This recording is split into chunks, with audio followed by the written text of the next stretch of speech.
నమస్కారం. ఇక్కడ మనం హైదరాబాద్ నుంచి వరంగల్ వెళ్ళేటటువంటి హైవేలో ఉన్నాం. ఇది రాయగిరి, మీకు వెనకాల బోర్డు కనిపిస్తోంది, నేషనల్ హైవే 163. ఇది తెలంగాణ వచ్చిన తర్వాత, దేశంలో భారతీయ జనతా పార్టీ అధికారంలోకి వచ్చిన తర్వాత నితిన్ గడ్కరీ గారు road transport and national highways మినిస్టర్గా అయిన తర్వాత ఇక్కడ వేసినటువంటి నేషనల్ హైవే 4 లైన్ వే.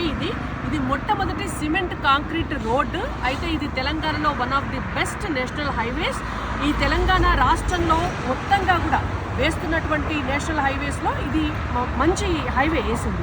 అయితే ఇది 99 కిలోమీటర్స్ ఉంటుంది. ఇక్కడి నుంచి జనగాము, తర్వాత కాజీపేట, తర్వాత హనంకొండ, తర్వాత వరంగల్ నుంచి భూపాలపట్నం, ఛత్తీస్గఢ్లోకి లింక్ అయ్యేటటువంటి రోడ్ దాకా ఈ కనెక్టివిటీ ఉంటుంది.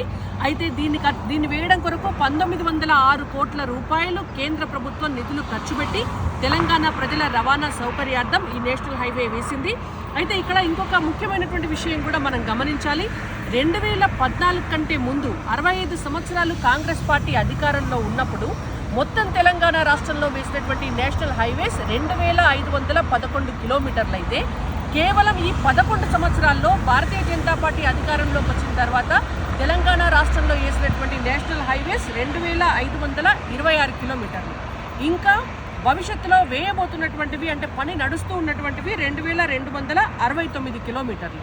సో ఇది కాంగ్రెస్ పార్టీకి, భారతీయ జనతా పార్టీకి ఉన్నటువంటి తేడా. మొన్న రీసెంట్గా నితిన్ గడ్కరీ గారు కూడా చాలా స్పష్టంగా చెప్పినారు, తెలంగాణ నేషనల్ హైవేస్ కోసం 2 లక్షల కోట్ల రూపాయల ఎస్టిమేషన్ ఉంది. అందులో ఇప్పటికే 38,000 కోట్ల రూపాయలతోటి వేసినటువంటి రోడ్లు కంప్లీట్గా పూర్తయిపోయినాయి. ఇంకొక 1,00,000 కోట్ల రూపాయలతోటి వేస్తున్నటువంటి నేషనల్ హైవేస్ ఆన్గోయింగ్ ప్రాజెక్ట్స్గా ఉన్నాయి. ఇంకొక 60-70 వేల కోట్ల రూపాయల ప్రాజెక్ట్స్ కోసము దశల వారీగా టెండర్లు పిలుస్తున్నాము. వచ్చే 4 సంవత్సరాల కాలంలో ఈ 2 లక్షల కోట్ల రూపాయల నేషనల్ హైవేస్ 100% పూర్తయితాయి అని చెప్పి.